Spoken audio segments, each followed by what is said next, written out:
¡Ey! Mirad lo que hemos pillado. ¿Queréis probar? No. ¿No?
Natalia, ¿qué es esto? ¿No dijimos que no pillaríamos más? Pero si solo ha sido esta vez. Sí, ya, no hagas el tonto, que esto no es una broma, ¿eh? Vale, pero dámelo. Que no, que es por tu bien.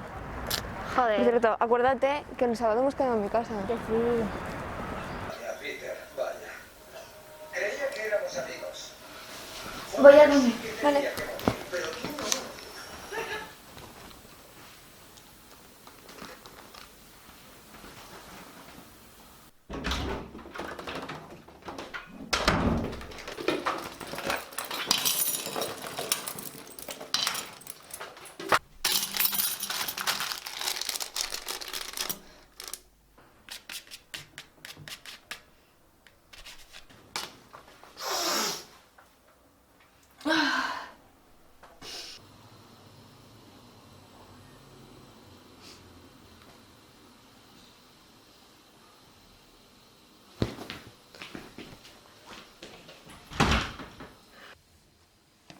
Natalia.